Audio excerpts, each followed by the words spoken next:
My beloved Caroline, oh, how I love you. We crossed paths at the bus stop.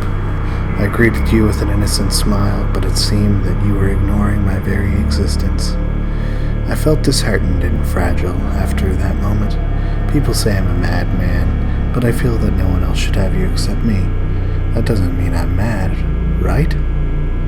So, I followed you to your husband's house, and I made myself at home in the attic of yours. Getting in was easy. Both you and your husband had jobs to go to in the afternoon. You were a receptionist for the local chemist, and your husband was a chef in a fancy restaurant a couple towns away. Neither of you got a good pay, but both of you needed all the money you could get so you could materialize your foolish dream of a future honeymoon. How do I know all this?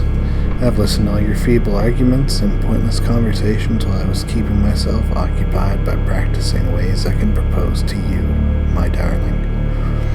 All the times you swore you heard something, that was me, waiting, engulfed by the darkness of my surrounding territory, for the day that I end you and your husband's gut-wrenching marriage.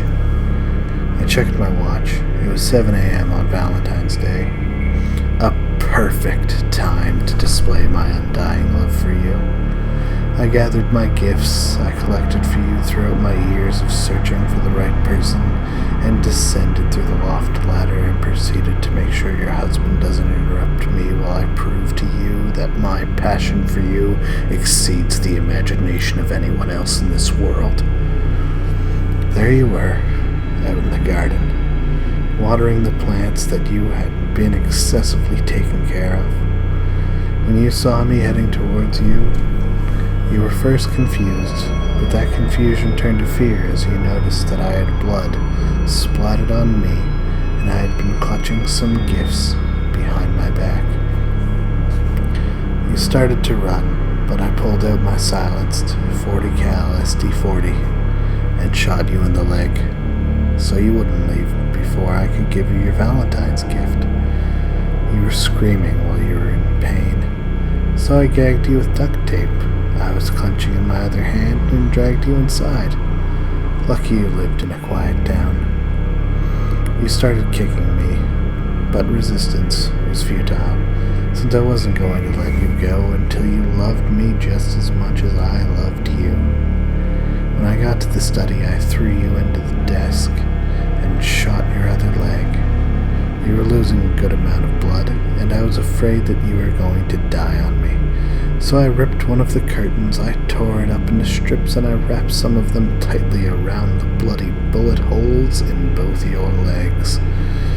I went back to the attic, grabbed my bag of goodies, and came to find you desperately trying to crawl for your life. I grabbed you by your short brown hair and threw you back into the study and locked the door. You were bawling your eyes out, trying to scream through the duct tape. I recocked the gun and demanded that you keep quiet or I would shoot you in the throat. That way you'd either die from blood loss, lack of oxygen, or by choking on your own blood. You calmed down a bit, but you were still crying your little heart out.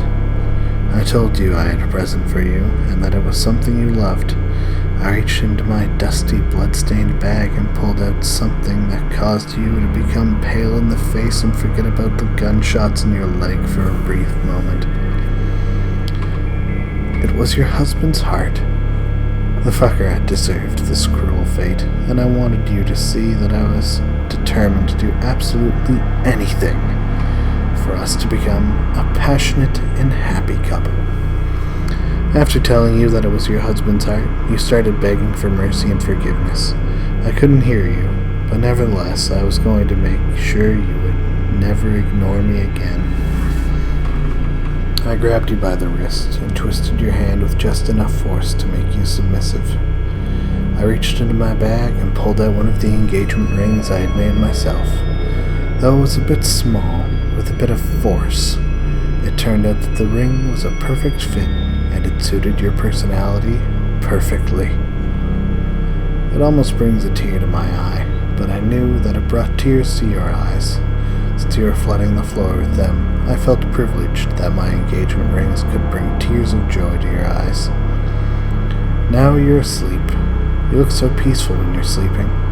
Now I'm going to make sure that you never ignore my existence again, and that you remember what I've done for you. After I'm finished, I have to leave, but I feel that our time together will never be forgotten, no matter how many years pass by neither me or you. Police log. 2/16/12, 3:55 p.m. In classified, a couple was found murdered in their own home between 7 a.m. and 9 a.m. On Valentine's Day, Mr. Dave Clark, aged in his mid-40s, was found butchered in his bedroom with his esophagus and heart ripped out by what appears to be a coat hanger. The other victim, Mrs. Caroline Clark, also aged in her mid-40s, was found in the study with duct tape stuck over her mouth and gunshot wounds to both of her legs. The worst thing about her murder, though, is that she had a fractured left wrist, and the flesh on her ring finger had been stripped to the bone with an engagement ring found around the middle section of the finger with the words "True Loved" engraved on the inside of the ring. When the doctors began their post-mortem examination, they found that her body had been hollowed out with the exception of her bones, and had been filled with engagement rings. The same words engraved on every single goddamn ring. True love. When the police asked those local jewelry shops if they had supplied anyone with countless amounts of engraved rings, they denied the claim, saying that they have never come into contact with somebody that ordered that ridiculous amount of rings. Detectives believe that the flesh was stripped with force and that the ring was obviously too small for her finger, but not her bone. Suspect has been identified as Jonathan Wayham. He has never been taken into custody, and not much information is given about him except that he is Caucasian, he is approximately 6 feet tall, and he has extreme separation disorder. Suspect has not been arrested as of today, but search teams have been dispatched so we can find this madman. Also, remember to keep your loved ones by your side. You never know what could happen.